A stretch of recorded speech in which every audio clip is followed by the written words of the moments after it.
আমার বান্দারা তারা যদি নিয়ামতের শুকরিয়া আদায় করে আমি রব্বুল আলামিন তার নিয়ামতকে বৃদ্ধি করে দেব। সুবহানাল্লাহ। সম্মানিত হাজিরিন, আমার মুখ থেকে কথা বাইর হতে হলে আপনাদেরকে একটু আওয়াজ করা লাগে। যেরকম সুবহানাল্লাহ, আলহামদুলিল্লাহ, আল্লাহু আকবার, এগুলো একটু জোরে জোরে বলতে হবে। কারণ কি, এগুলো বললে এগুলো পাপ হয় না। এগুলো বললে কি হয় না?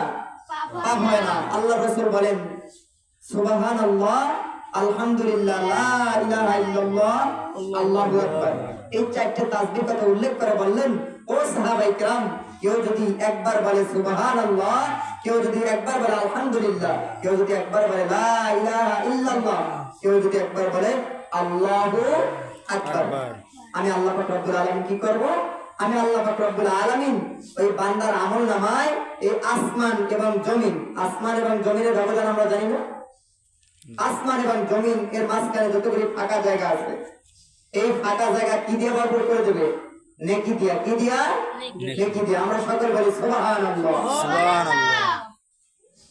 আল্লাহ পাক রব্বুল আলামিন বলেন, শুধু এই একটাই না, আল্লাহ রাসূল তার জবানের ভিতরে বলেন, যে আবেগ ভরা কণ্ঠে একটা তাসবিহ পাঠ করে, আল্লাহ পাক রব্বুল আলামিন তার জন্য জান্নাতের ভিতরে একটা গাছ তৈরি করিয়া দেয়। সুবহানাল্লাহ। এই গাছটা এত বড়, এত বড়, এত বড়, যদি কোনো দ্রুতগামী ঘোড়া ওই গাছটাকে সওয়ার করার চেষ্টা করে, এক প্রান্ত থেকে ওই গাছটাকে ঘুরে আসতে চায়,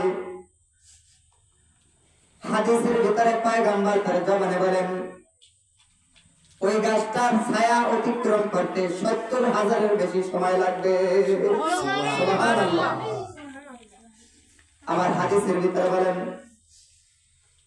আমার মায়ার নবী রাহমাতাল লিল আলামিন হাদিস শরীফের ভিতরে বলেন, ও আমার সাহাবাইরা, ও সাহাবারা, তোমরা শোনো, কোন বান্দা যদি তার আবেগ ভরা কণ্ঠ দিয়ে একবার এই তাসবিহগুলো পাঠ করে, তার ভিতরে ওই যে জান্নাতের ভিতরে একখানা গাছ তৈরি হয়, ওই গাছটা কিয়ামত পর্যন্ত বান্দার জন্য দোয়া কবুলের জন্য দোয়া করতে থাকে।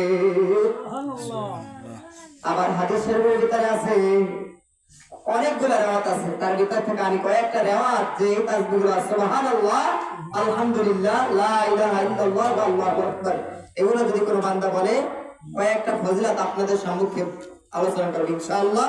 তারপর মূল আলোচনার দিকে যাব।